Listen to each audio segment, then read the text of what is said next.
Nick Saban's rehabilitation clinic for coaches added another one. We got to talk about it after the bumper. Don't be cornering me. Hold up. Time. You got to help me with that corner shit. What's up, kinfolk? It's RJ Young. I am not on a step mill. Consider hitting the like and subscribe button because I upload a video every single day.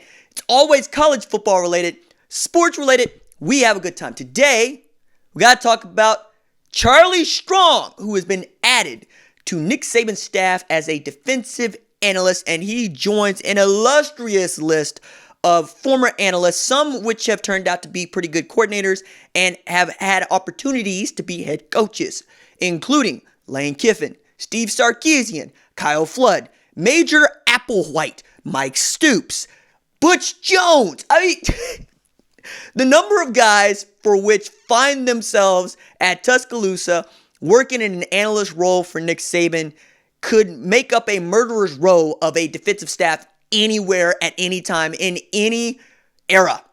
It's been that remarkable. Reports surfaced last week of Charlie Strong spending a couple of days in Tuscaloosa, fueling speculation that a move like this could happen. Strong is coming off of going 4-8 at South Florida, where he was fired.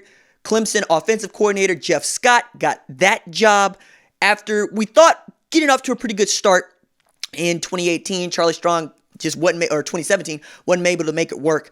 Look, also had a stop at Texas that many of us remember didn't go well. Famously lost to Kansas, which ain't a good look, especially when it was coached by David Beatty, not Mark Mangino. Get what I'm saying here? But Strong was a great defensive coordinator and was the defensive coordinator for Urban Meyer for both his 2006 and 2008 national championship teams. We know what kind of a great leader he is. He had a pretty good run at Louisville, people forget about. And he's been a great, what I think, leader of men. And, you know, my running joke is, do you think that having Charlie Strong is intimidating to the staff at Alabama? Maybe. But if you're afraid of a marathoner, then that's your problem. Now, Charlie Strong is as big as a house. He can lift with anybody that's on Nick Saban's roster right now. And after the kind of performance that the defense gave last year, noted that they finished behind Oklahoma in rush defense at Alabama, you could say Pete Golding needs the help.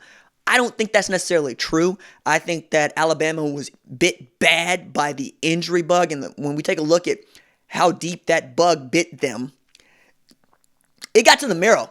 Look, Dylan Moses, out. Excuse me.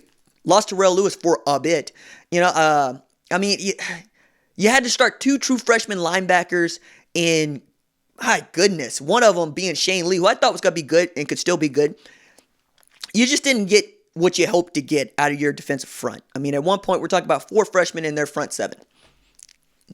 Anybody's going to have a hard time with that, especially a first-year defensive coordinator at Alabama in Pete Golding, whose scheme works and who is an outstanding defense coordinator. I mean, that guy turned Marcus Davenport into a first-round draft pick at UTSA, you know, and he comes out of this Delta State group of coaches. I said kids, but coaches that have also been really great, one of which is Dave Aranda, and he's head coach at Baylor right now after coordinating LSU's national championship defense. What I find interesting about Charlie Strong making the move to Nick Saban's staff as a defensive analyst as opposed to Dan Mullen's staff as a defensive analyst is he probably had an opportunity to be the defensive coordinator at Michigan State, probably had an opportunity to be defensive coordinators at other places along the way, and is picking his spots. He's also owed some money from South Florida, so you're not really having to pay him all that much. But the number of head coaches that find themselves at Tuscaloosa also tells you there are so many head coaches, guys that we have tremendous respect for and are respected around the coaching community that all want to figure out how Nick Saban is doing it, and then they want to try to go do it themselves. And in some cases, they want to do it right away. In other cases, they kind of want to just stay right there at Tuscaloosa. I mean, Steve Sarkisian got a look for the Mississippi State head coaching job, might get a look for the Colorado job, but you got to say it's a good gig if you can hold on to it. Mike Locksley is another guy that I just forgot to mention who was an analyst for Nick Saban, rose to offensive coordinator. Now he's the head coach at Maryland. And yeah, they had a pretty bad season last year, but he also landed one more 5-star recruit than Oklahoma, which is one. Raheem Jarrett also got Isaiah Jacobs out of Owasso, which is like literally 10 miles from where I live. So it's been a pretty good spot for coaches to reevaluate themselves, to figure out what it is they're doing wrong, or completely revamp how they do things, and then try to go and build their own monster, if at all that it's possible. You don't really hear a whole lot about analysts going anywhere else except perhaps Texas, but I think that's probably because I pay a little bit closer attention to Texas because they're in the Big 12 and they are the natural arch rival of Oklahoma and vice versa. You know, the biggest one that I can remember for Oklahoma here of recent is Bob Diaco, who became defensive coordinator at La Tech. So we can continue to talk about what analysts do and how much they get paid, which is not a whole lot, but most of the time if they're head coaches, they're making buyout money, so it doesn't really matter for them.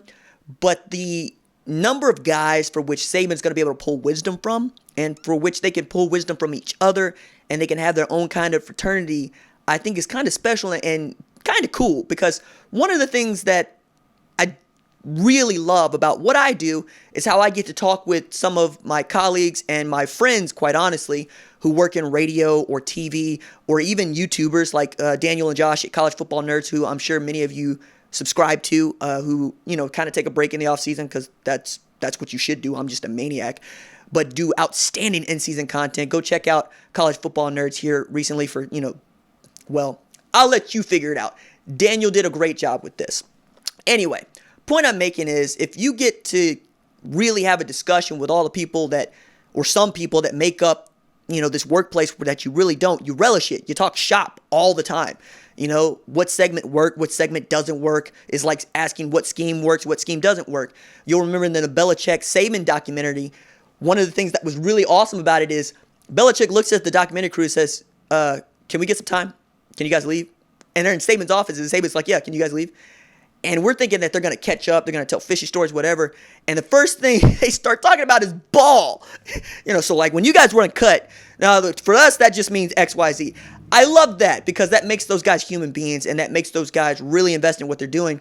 I think about equipment. I think about segments. I think about the form.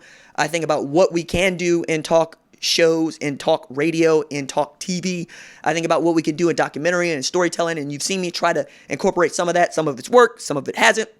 But I'm excited to see what comes out of all these defensive and offensive analysts working for Nick Saban right now. Because, yeah, they're probably going to get jobs elsewhere, and they're probably going to do something else, or they're going to wait to be elevated to offensive coordinator, defensive coordinator roles.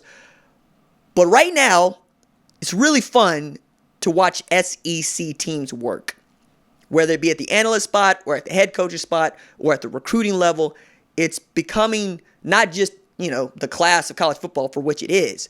It's becoming a very cool storytelling ground where we're seeing some stories that are playing out that we're going to look back on in some years, be like, wow, to think about those things all came together to form that thing. I live for that stuff. The stories are amazing. All right, that's it for me. Deuces.